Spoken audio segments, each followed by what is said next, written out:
Pois é, né, gente? Casa de ferreiro e espeto é de pau mesmo. Vocês viram que a gente tentou bem mais cedo entrar na nossa live, primeira live do nosso canal, porque afinal de contas eu ia fazer com a minha filha.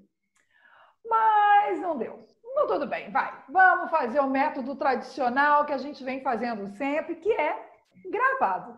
Tem algumas diferençazinhas que vocês estão vendo aqui hoje, mas é só para a gente dar uma mudada. E como a gente veio falando lá na live, quem não estava lá não acompanhou, hoje o nosso assunto é startups. E essa semelhança, esses nomes iguais, isso não é coincidência, não. É porque a doutora Fernanda Rúbia, que é especialista em startups, que trabalha também na comissão, é presidente da comissão da OAB São Paulo de startups, é a minha filha. E quando eu brinco que casa de ferreiro é espeta de pau, porque são 22 anos de profissão, eu acho que é a segunda vez que ela está aceitando falar comigo da entrevista. Fernanda Rúbia Machado, que delícia recebê-la no nosso canal Passeio de 50. Ai, mãe, obrigada. Obrigada pelo convite. É maravilhoso estar aqui falando com você, já que eu já fugiei durante mais de 20 anos em vários temas. Agora realmente não tinha como. A primeira pessoa que eu ia falar com certeza sobre esse assunto, principalmente nesse momento tão importante, depois da assinatura do Marco Legal pelo presidente, com certeza absoluta seria com você. Prazer é todo meu de estar aqui, representando a OAB São Paulo, representando a nossa comissão, representando a comissão nacional também. Eu sou conselheira na comissão nacional também. Então, estou muito feliz. Eu amo falar sobre esse assunto. E com você, então, aí eu fico aqui muito tempo. Posso ficar horas aqui. Delícia! Então, vamos lá. Fernandinha, a gente que já passou de 50, você sabe que é igual a gente tentou fazer lá na nossa live. A tecnologia atrapalha tudo, tem trava, o fone não funciona. E imagina falar de startups. O tema não é tão novo. Vocês lembram que ontem nós conversamos com a Maria Júlia? Ela está lá no Canadá. Se você não viu, corre e vai assistir. Quando a gente terminar esse bate-papo, é claro. Maria Júlia está no Canadá. Ela criou uma startup porque ela tem um problema, uma doença rara, e ela criou uma luva que aquece as mãos. E aí, a gente falando de startup, eu falei, agora tem que explicar o que é, né? Porque nós que passamos os 50, às vezes, nem sabemos direito o que é isso. Afinal, o que é uma startup? Na verdade, essa parece que é a pergunta mais simples, né? Que todo mundo começa e é uma das mais complexas. Eu consigo pensar e te descrever muito facilmente o que é uma startup, mas quando você vai procurar, você vai encontrar aí diferentes definições do que é uma startup, tá? Hoje, nas aulas, palestras, enfim, tudo que eu faço, eu tento definir de um jeito que é o que comumente doutrinadores, enfim, quando a gente está falando também do legislativo, né, do projeto de lei, é o que a gente vem vendo como tendência de definir. Então, basicamente, startups é um grupo de pessoas que está numa condição de extrema incerteza, então montando um negócio em uma condição de extrema incerteza, eles apenas identificaram uma dor que existe e juntos tentam solucionar essa dor. Só que aí a gente entra com 3 palavrinhas, que são as palavras que definem de fato o que é uma startup e que trazem também toda essa diferença, né, das empresas tradicionais. Então, basicamente, a gente fala de um modelo de negócios que é repetível, escalável e nessa condição de extrema incerteza. O que isso significa? Significa que a solução para essa dor que a pessoa identificou, que o grupo de pessoas identificou, ela tem que ser uma solução que a gente consiga escalar ela, ou seja, entregar para o máximo de pessoas possíveis, crescer de uma maneira rápida, através de um modelo de negócios aí um pouco diferenciado, mas sem necessariamente aumentar o custo para a produção daquilo. Então, quando a gente pensa, por exemplo, em modelos escaláveis e repetíveis, um exemplo que eu gosto de dar, porque as pessoas costumam entender muito facilmente, é o do Netflix. Hoje, se a gente quiser, por exemplo, comprar um DVD, para você conseguir fazer aquilo ali, né, para você conseguir assistir aquele filme e a pessoa conseguir vender, ela tem que comprar um e produzir outra cópia e entregar outra cópia. Então, ela não consegue escalar sem aumentar necessariamente o custo dela, né? Porque ela precisa ter um custo que todas as vezes que ela precisar entregar, a gente vai ter. Netflix não. Netflix, a gente está falando de um filme que vai passar para uma pessoa ou para 10 milhões de pessoas, provavelmente o custo que eles vão ter ali, claro, custo de tecnologia para conseguir sustentar essas 1 milhão de pessoas, mas eles não aumentam o custo a cada filme ou a cada vez que alguém vê o filme. Então, basicamente, são essas soluções que envolvem tecnologia, 99% dos casos, né? Mas que tem esse modelo de negócios aí diferenciado e que o crescimento realmente, principalmente, é bem mais rápido. E aí por isso que a gente vê tantas pessoas falando de investimento de startups, do lucro que dá, mas a gente tem que lembrar da primeira coisa que eu falei, que é o cenário de incerteza muito grande. Então, é um investimento realmente de risco quando você entra em startups, tanto para empreender quanto para investir. Quando você fala, a gente vai falar um monte de nome que nem eu, que sou a mãe da especialista, sei, mas vamos lá. Quando você fala de investimento, inclusive a gente fez essa chamada do bate-papo falando da questão de investimento, porque quando nós falamos com vocês que íamos falar sobre startups, a primeira pergunta que veio na cabeça de alguns seguidores nossos, de algumas pessoas que estão no nosso canal vale a pena investir em startups? E aí, Fernanda, vale a pena investir em startups? Porque nós já conversamos aqui no nosso canal com algumas pessoas sobre investimentos e é isso que você falou. A gente está num momento de incerteza e, pelo que você está falando para a gente, a questão da própria startup também é uma incerteza. Se vai dar certo ou se não vai, né? Isso. Na verdade, assim, a gente tem vários tipos de investimento e aí, para falar de investimento, inclusive, eu aprendi muito no seu canal na hora que eu vi aqueles 2 vídeos de consultoras financeiras. Na verdade, aprendo muito porque eu também tento entender esse lado para auxiliar meus clientes, né? Não só na questão jurídica, mas eu acho importante que advogados que trabalham para essa área ou que pessoas que estejam envolvidas nessa área tenham uma multidisciplinariedade de conhecimento mesmo para conseguir realmente ajudar o cliente. Mas quando a gente fala de incerteza, basicamente o que eu quero dizer é o seguinte. Por exemplo, eu gosto de usar exemplos aqui porque tem muitos termos, muitos nomes que, se eu ficar falando aqui, só quem vai ser da área vai entender. Então, eu gosto de colocar na nossa prática mesmo, no dia a dia. Beleza. Quando a gente pensa numa padaria, a primeira coisa que você pensa eu preciso buscar o quê? O lugar, né, da padaria, pegar as autorizações, as coisas necessárias e começar a rodar aquela empresa. Quando eu estou falando de startup, a gente tem um ciclo de vida dessa empresa aí, que é um ciclo de vida que vai perpetuar aí por toda a existência dela. Mas que o primeiro é muito importante, que é a ideia. Então, uma ideia nasceu, tenho uma ideia para uma solução. A primeira coisa que eu faço não é abrir um negócio para poder realmente entregar essa solução. Eu tenho que testar essa solução. E é por isso que todas as vezes que a gente fala de startup, a gente escuta tanto aquela coisa... tá em fase de validação, tá testando se a dor, tá... Essa condição de incerteza é exatamente isso. Existe uma solução que alguém está propondo, mas muitas vezes as empresas dão errado porque elas falam, nossa, encontrei a ideia que vai solucionar a dor aqui de milhares de pessoas. E aí quando você coloca no mercado, as pessoas falam, não quero comprar essa solução, tá tudo bem aqui, essa dor tá confortável para mim. Ou então... essa solução, de repente, não é a mais adequada. Ou então, ok, gostei da solução, mas não quero pagar o preço. Então, essa incerteza, se vai funcionar ou não no mercado, é o que a gente chama de um modelo de negócios que está ali em extrema incerteza e que, por isso, quando você vai investir em uma startup, você não tem essa garantia de que se o negócio vai funcionar ou não. Então, pensando assim, até a pessoa fala, tá, mas então nunca vou investir em startups, né? Acontece que a gente de repente tem umas ideias que a gente acha, a ideia da Maria Júlia mesmo, que trouxe pra gente aqui no nosso canal. Imagina, é uma ideia que ela tá junto com a medicina, né, para resolver um problema de uma doença rara, que ela tem a síndrome de Renault. E aí você pensa que quem vai investir já sabe assim, bom, a gente pelo menos tem aí quantas pessoas que têm essa doença, quantas pessoas que a gente vai abarcar, né? Eu acho que tem, lógico, tem todo um estudo quando a pessoa vai investir. Mas a gente começa a ouvir uns nomes assim. Antes da gente falar desses nomes, Eu até perguntei isso para a Maria Júlia e ela me falou que lá tem um investimento muito grande por parte do governo.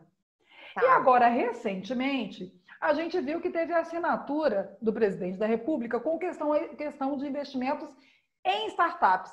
O que quer dizer isso? Tá. Investimento em startup, antes dessa assinatura, na verdade, o projeto de lei ele ainda está no Congresso, né? A gente tem aí 2 projetos que estão lá pensados, que eram projetos que falavam do marco legal, então da mesma coisa, e aí eles estão em análise. Então, o que está lá não está valendo ainda, né? A gente ainda tem que ter a aprovação do Congresso, enfim, para que aquelas regulamentações e o que está falando lá seja válido. Então, eu vou te explicar como está hoje o sistema e aí te dou assim, um pouquinho do que pode melhorar com esse projeto, que na verdade é muita coisa que pode melhorar. Mas hoje os investimentos eles já são totalmente lícitos.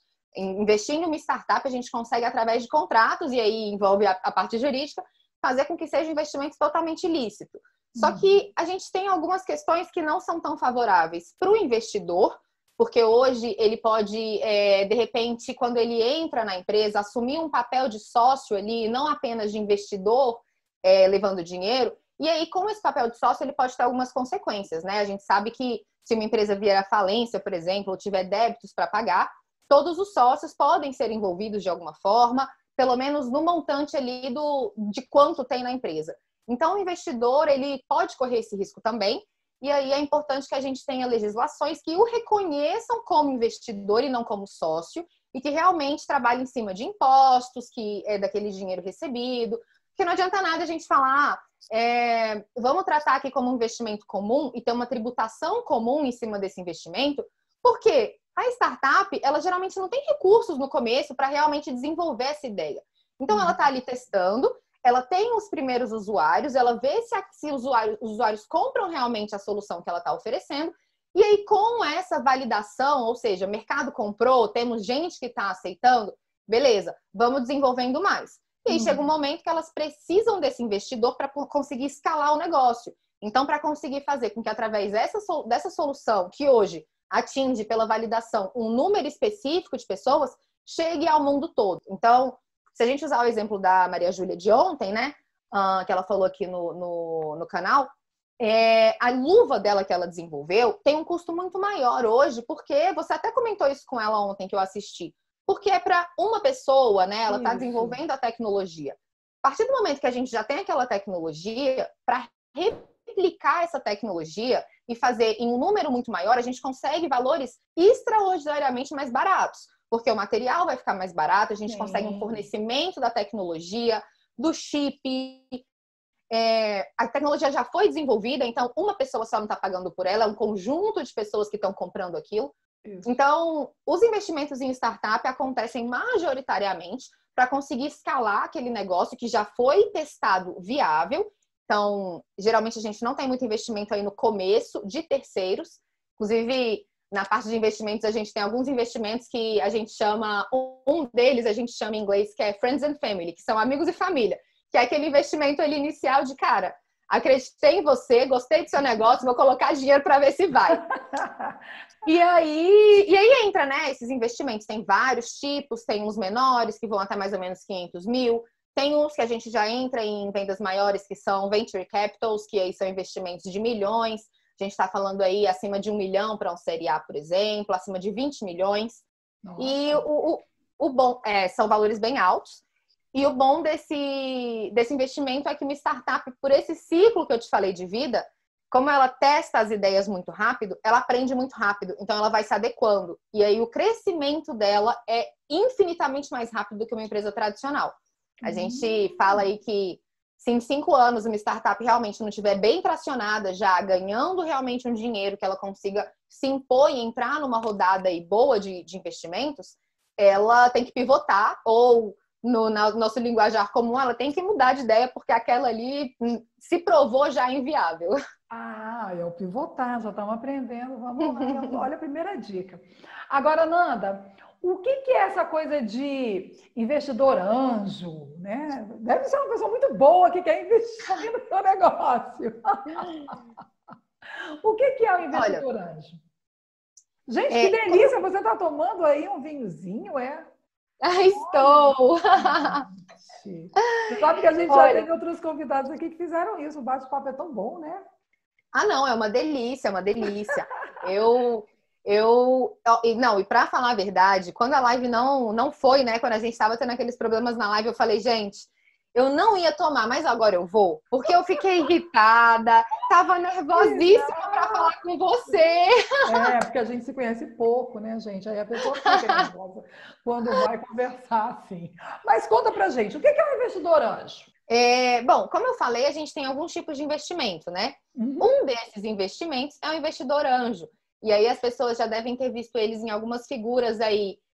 Shark Tank Brasil é um programa da Sony que, se vocês procurarem no YouTube também, para quem não conhece, vale super a pena. É um programa super legal. E nesse programa, por exemplo, são investidores anjos. O que eles fazem, né? São pessoas que, através do CPF, então, pode ser que tenha realmente uma empresa de investidores anjos, tá? Mas a gente fala, na maioria das vezes, em investidores pessoa física. Então, eu sou uma pessoa que tem um valor ali guardado para investimentos de risco, porque é um investimento de risco, como eu falei para você, e resolvo aportar esse valor em algumas ideias. Então, investidores anjos, às vezes, eles têm várias startups e aí dividem aquele valor. Por exemplo, tenho 500 mil reais e quero apostar em várias ideias. Então, ele pega ali e entra com um valor em cada uma daquelas startups, de acordo com, né, o que ele avaliou. Também não é assim, tem uma ideia legal. Claro. Como a gente falou, tem que ter toda uma validação antes, a startup já tem que estar tracionada. No mercado, a gente tem alguns valores que são mais comuns de serem utilizados.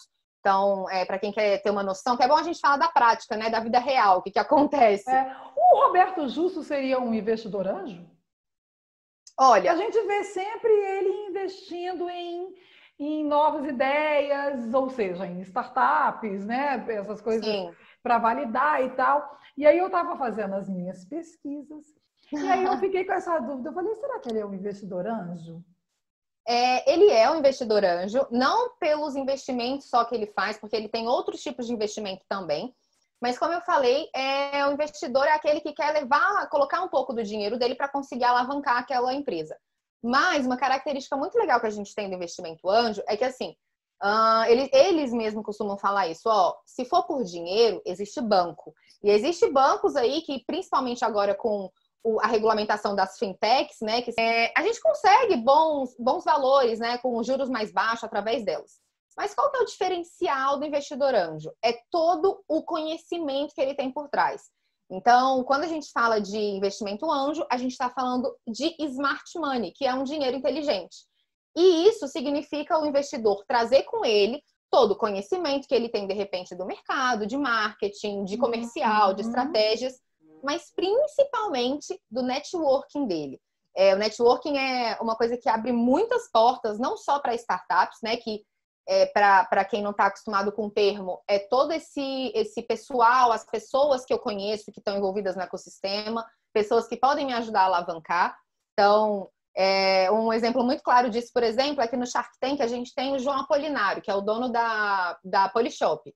Se eu sou uma pessoa, um empresário, que estou desenvolvendo um produto para vender em escala e que eu sei que, por exemplo, se eu colocar esse produto na Polishop, ele vai abrir portas para mim gigantescas, né? Uma coisa é eu estar aqui ligando, tentando colocar no mercado, outra coisa é eu colocar na Polishop. Então, esse conhecimento, esse networking, essas portas que ele abre, são características muito importantes de um investidor anjo. E aí o empreendedor também tem que conseguir avaliar isso, porque não adianta nada você ter o dinheiro e eu não conseguir de você tudo que eu preciso. A gente tem inúmeros casos de startups que já conseguiram aportes muito grandes. Eu já peguei, né, como clientes, startups que conseguiram aportes milionários, e quando a gente está falando de milhão, a gente não está falando apenas de um, a gente está falando da casa de dezenas de milhões. São realmente empresas que ganham muito dinheiro quando provadas ali a atração, mas que, se não bem administrado, se você não tiver todo esse conhecimento, simplesmente você acaba investindo aquele dinheiro que recebeu em áreas que não te fazem crescer e não necessariamente teriam te dado esse sucesso. Então, você tem que saber usar o dinheiro também. Olha, Quer já vi dizer, empresa. a gente consegue, você falando, eu consigo ver claramente que, por exemplo, igual você falou, eu posso pegar o dinheiro, fazer um empréstimo, né? Pegar o dinheiro no banco, enfim. Sim. Mas esse valor agregado que vem junto com esse investidor é que faz com que muitas vezes o sucesso do negócio. Porque a pessoa é aquilo que você falou. Ela já tem uma visão de negócio, Sim. né? Aí você vai me corrigindo aí se eu estiver errada. A pessoa já tem uma visão. A pessoa já tem uma visão de negócio. Ah, eu estou com esse dinheiro aqui, a aplicação não está dando muito certo. Eu estou vendo esse plano de negócio aqui, estou achando ele interessante. Já tenho empresa, ou já tive, ou tenho uma experiência com isso. Sei como que Uhum. a gente pode alavancar isso aqui. Ou tem, igual você falou da Polishop, tem uma empresa que esse produto pode vir agregar no meu negócio, e aí Uhum. ele vai e compra essa ideia dessa startup. Muito, muito, muito interessante. Agora, me conta uma coisa, qual o maior problema que você vê, porque você já trabalha com isso há um certo tempo, qual o Sim. maior problema que você já começou a dar uma pincelada para a gente? Mas quais são os maiores problemas que você vê nas startups? Quem está começando? As pessoas têm mania de fazer isso. Não é uma boa coisa. O que seria? Tá. Olha, eu enxergo dois problemas, assim, que são generalizados. Um jurídico e um que não necessariamente é jurídico, tá? Como eu te falei, eu acho muito importante que qualquer pessoa que trabalha em startup, não só advogado, tenha esse conhecimento multidisciplinar. Então, por quê? Porque exatamente se acontecer um desses dois problemas, você, como jurídico, deve também alertar seu cliente. E aí, a primeira coisa que, assim, graças a Deus a gente tem internet, graças a Deus o acesso ao conhecimento é muito mais fácil hoje, né? Então, tô com uma dúvida aqui sobre alguma coisa, tô com uma dúvida sobre um contrato, um documento, como iniciar minha empresa, vou e pesquiso. Acontece que a gente também tem muita informação errada, né, na internet. E aí, às vezes, a pessoa não pesquisa mais a fundo, como a gente tem tido problemas aí enormes com fake news, etc., e acabam entendendo errado, porque não foram para o mercado ali, para o campo de batalha, para poder testar se aquilo que eles viram na internet está certo. E aí, um conhecimento que é extremamente difundido é sobre um contrato de confidencialidade, que você já deve ter escutado falar, é muito, muito famoso. E um dos problemas todo mundo que começa um negócio, que tem uma ideia, tem aquela coisa de, meu Deus, essa ideia vai impactar o mundo, ela vai mudar o mundo, e eu não posso contar para ninguém essa minha ideia. Acham que se eu contar, se eu falar, alguém vai roubar a ideia. Só que entre você ter uma ideia e você conseguir executar uma ideia e mais você conseguir monetizar e ganhar dinheiro com essa ideia, ou então fazer com que sua empresa seja uma empresa valiosa, é um caminho assim, é um abismo, sabe? É uma coisa que gigantesca. Então, quase todos os empreendedores que chegam precisando de outro serviço jurídico ou de algum aconselhamento que nem seja Não jurídico, mas conta precisa... nada para ninguém do meu negócio. É um jogo sério, né? É isso, eles chegam assim. Tem como a gente assinar um NDA, que é o contrato de confidencialidade, né? Que é o NDA aí, já falando?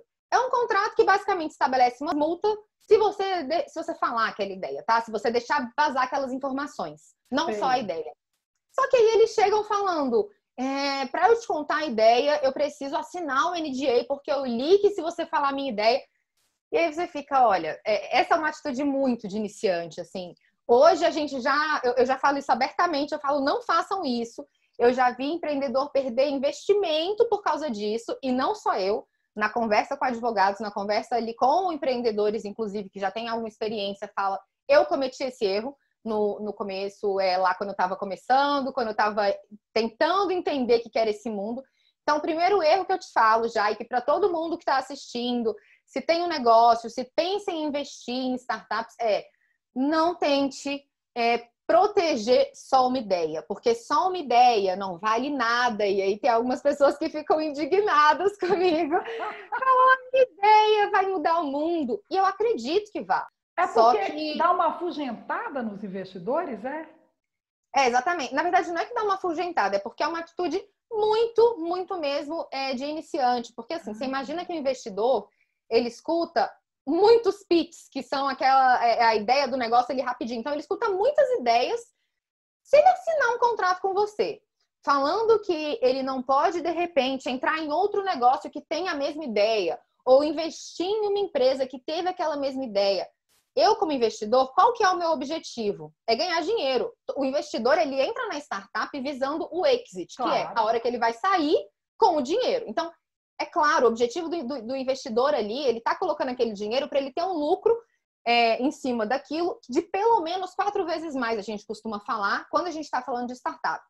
Então, é claro que eu não vou assinar nada com você que me comprometa a não ganhar dinheiro em outras ideias, porque eu nem sei se eu vou investir na sua. Entende? Então, uma coisa que a gente vê muito por aí. É uma mas atitude um muito erro primária, né? É muito, assim, muito, muito, muito. É uma atitude que te entrega de cara. Fala, ih, acabou de entrar no mercado. Sabe assim? Escreveu o protótipo do negócio ontem, já quer um investidor e não vou ser eu. Exato. É uma coisa bem... ele acabou de aprender o que é NDA. Sabe assim, aprendeu uma palavra nova e está replicando por aí. Então, esse é um erro muito básico, muito comum. E o segundo erro, eu acho que é realmente essa mentalidade entre as pessoas entenderem o que é e como funciona o crescimento de uma startup e de uma empresa tradicional. Porque às vezes você vai buscar investimento com uma pessoa, como a gente está falando muito de investimento aqui, vou continuar nessa parte. Por exemplo, vou buscar investimento com um investidor, cara, muito bom no mercado, que já está aí há anos, mas ele não conhece, ele não sabe como funciona o investimento de startups. Então, quando ele vai chegar numa reunião, por exemplo, com você, ele vai começar a te pedir dados e faturamento e que você mostre valores para ele que não faz sentido numa startup ali. Mas aí você já está falando do lado porque antes a gente falou da pessoa que é o criador da ideia ali. Isso. Agora você já está falando do investidor, né? O erro da pessoa que vai investir. Na verdade, esse erro ele envolve os dois lados. Tanto quem vai investir, que às vezes está falando com uma empresa que tem um modelo de negócios totalmente diferente, e aí ele não vê o valuation, é o valor da empresa, né? E aí a empresa chega e fala, eu valho R$1 milhão e faturou 100 mil. Então, como que você vale R$1 milhão se você faturou 100 mil? E aí tem vários outros ativos que, por ser uma startup, pela projeção que ela pode alcançar, pode faltar alguma tecnologia ali que, se investir, você consegue provar que vai alcançar um valor que o investidor tradicional não vai entender. Ele vai falar, gente, não, as empresas não funcionam assim, investimento não funciona assim, é uma coisa que eu tenho que analisar durante os últimos anos. E startup não é isso. Startup, às vezes, você investe e vai dar um lucro muito bom, é um lucro muito alto. Então, basicamente os lucros de risco, né? Quanto maior o risco, maior o lucro. Startup é um risco gigante, só que, claro, você tem métricas para analisar, mas o lucro geralmente também é assim, muito superior do que as empresas. Então, o segundo erro que eu vejo pela parte aí tanto dos investidores quanto dos empresários investidor que está buscando auxiliar ideias, que quer entrar no mercado de startup, mas que não entende muito bem como é que funciona esse mercado, então ele não vai ter métricas suficientes para poder analisar, porque é uma maneira diferente de analisar do que as empresas tradicionais, do que aquela empresa que está lá na bolsa e tem como você analisar os últimos 5 anos dela, sabe, os últimos 10 anos, para você ver as quedas, etc. Não tem como. Na verdade, se você for analisar aí os próximos 5 anos, provavelmente ela vai ter saído de 0 para milhões, como aconteceu com várias outras, e o Groupon é um exemplo. O Groupon, em 3 anos, foi de uma empresa que não valia nada e mudou a ideia para, em 3 anos, uma empresa de $1 bilhão. Então, a gente está falando aí de pelo menos R$5 bilhões. Bilhões. Em 3 anos. E era me fala que empresa... começou como uma startup. Então, me fala que empresa tradicional que você vai ver um crescimento de 0 para 1 bilhão. Nossa. Em 3 anos. É um valor. Quem entrou ali com R$500 mil e tinha 10%. Quando R$500 mil valia 10%, depois de 3 anos, R$500 mil valia... 10% valia muito mais do que R$500 mil, né? Então, é um erro muito comum de investidores iniciais entrarem nesse negócio achando que é comum e, ao mesmo tempo, dos empreendedores também não conseguirem mostrar as métricas necessárias. Então, esse erro de você não entender o mercado e o modelo de negócios, a gente vê muito porque a pessoa fala, caramba, o investidor fala, é lucrativa, vou investir. Só que não entendeu como funciona aquela roda.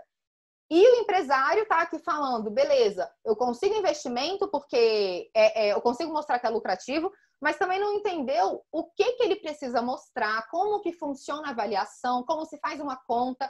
Uma empresa tradicional, eu vou pegar o DRE, né, aquela planilha básica, e o que me importa é a última linha ali. A última linha. A última linha, quanto ela faturou, quanto que tem ali, quanto que de lucro aquela empresa deu. Isso. Uma startup, a Uber, vou pegar a Uber. Você pega negativo. E aí você fala, tá, mas é uma empresa que vale muito mais de R$1 bilhão. Como que ela não dá lucro? Ela não dá lucro. E aí a gente entra num modelo de negócio que, para explicar, a gente precisaria da live inteira aqui. Não tem problema. Mas, Nanda, é por isso que a gente tem visto, então, como o mercado tem crescido nos últimos anos. Eu estava vendo uma postagem sua, você falou que nos últimos 5 anos teve um crescimento de mais de 200%. Quer dizer, né, gente? A gente tinha que falar de startups. A gente teve a Maria Júlia aqui ontem falando sobre isso. Não dava para a gente não tocar nesse assunto. E a gente vê também o número de pessoas que estão se especializando nesse assunto, né? Sim, sim. Esse crescimento, eu acho que ele se deve muito a 2 fatores principais. A regulamentação. A gente está tendo aí o marco legal, então a gente já tinha um projeto de lei sendo analisado. A gente tem muitos pontos para tratar sobre isso, falando especificamente das nossas regulamentações. Elas não conseguem acompanhar a tecnologia e elas nunca vão conseguir. Só de você pensar que para você ter uma lei, a gente sabe quão burocrático é, né? Todo o trâmite que tem e todo o estudo que você tem que fazer. Então, esse crescimento, ele se dá às regulamentações que estão vindo, ao interesse dos investidores investirem no Brasil. O Brasil, a gente tem um perfil de empreendedorismo muito grande. O nosso país, graças a Deus, ele tem... E eu falo graças a Deus porque eu sei que é difícil investir, eu sei que é difícil empreender, mas eu acho que é o que move realmente. Eu acredito que as startups promovem as mudanças. Mas aí quando você vai pensar que eu posso colocar uma empresa aí na rua para rodar e que não tem uma regulamentação sobre isso, o investidor também, num cenário que já é de incerteza, ele fica totalmente perdido. Ele fala, cara, amanhã pode sair uma regulamentação e barrar tudo que eu estou fazendo. Então, a gente ter inovações acontecendo nesse sentido, a gente vê o mercado funcionando, empresas crescendo. Uber, ele é hoje gigantesco. Ele entrou, não tinha nada que falasse sobre ele. Airbnb é a maior rede que a gente tem hoje, a gente é, né, muito maior do que aí muitas redes de hotel, e não tem um hotel.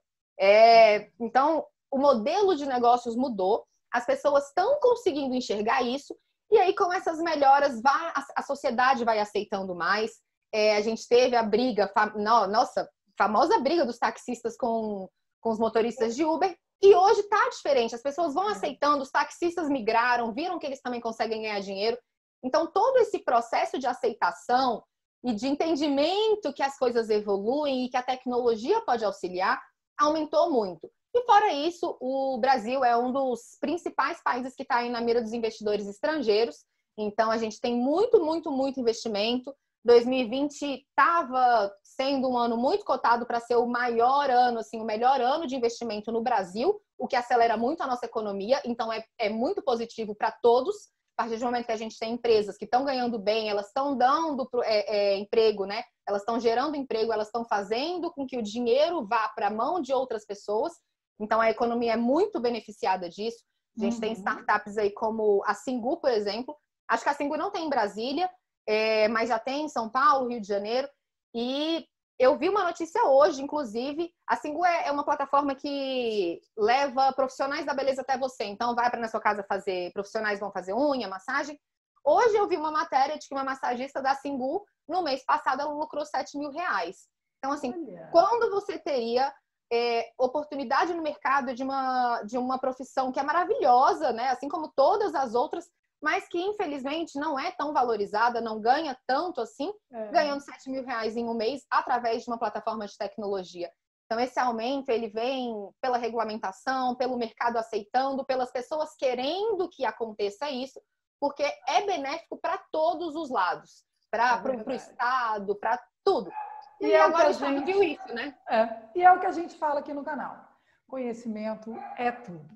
Mas não é só porque a minha convidada de hoje é a minha filha que a gente tem muito mais tempo. Não temos. Que pena, mas que bom que você veio aqui explicar um pouco para a gente. Quando a Maria Júlia falou das startups, eu falei, gente, a gente precisa de explicar, porque senão vai dar um nó na cabeça da gente que passou de 50. E você que ainda não segue o nosso canal, já faça isso agora. Já está terminando esse delicioso bate-papo de hoje. Vai lá, se inscreve no canal, dê o seu joinha, deixe seus comentários e tem uma promessa. Deixe as suas dúvidas. A Fernanda vai responder todas, porque agora eu sei só um pouquinho de startups. Ela vai responder tudo. Fernanda, obrigada por aceitar o convite. Eu sei o tanto que você correu desse convite, porque eu sei o tanto que a sua vida é louca, a correria é grande, as startups estão aparecendo, estão surgindo, e graças a Deus ela está tendo muito trabalho. Que bom, que delícia receber você aqui, minha filha. Adorei, adorei. Olha, beijo, que delícia. Já, já, a gente vai poder ter outros... Ah, não, disponibiliza sim, mas já, já a gente vai poder ter outros bate-papos desses para a gente poder explicar mais um pouco de startup e falar sobre outros assuntos também. Um beijo, adorei recebê-la no canal. muito obrigada, muito obrigada. Eu fugi mesmo, porque casa de ferreiro, espeto de pau. Durante a minha adolescência eu estava acostumada a fugir, então cresci aí me acostumada a você falar em entrevista. Eu falo, olha, tem uma pessoa para indicar maravilhosa, mas dessa vez, realmente nesse tema eu não ia fugir, não vou fugir. Podem deixar as dúvidas, eu me comprometo. E olha que eu estou me comprometendo com a minha mãe, gente, então o negócio é sério. A vir aqui responder. Daqui a umas semanas a gente faz um vídeo respondendo tudo. Eu que agradeço a oportunidade, em meu nome, em nome das instituições que eu represento aqui em São Paulo, então do Fórum, né, de Empreendedorismo da Câmara Municipal, da OAB de São Paulo, da Associação Brasileira de Advogados, que eu também sou diretora. Então, todas essas associações aí estavam divulgando nosso bate-papo porque sabem da importância do tema. Eu agradeço muito você querer falar sobre isso, levar o conhecimento para os seus seguidores disso. E estou aí disponível mais ou menos para quando a gente for comentar sobre outras coisas. Muitíssimo obrigada. Eu que adorei falar com você. Beijo! Beijo! Tchau, gente. Beijo!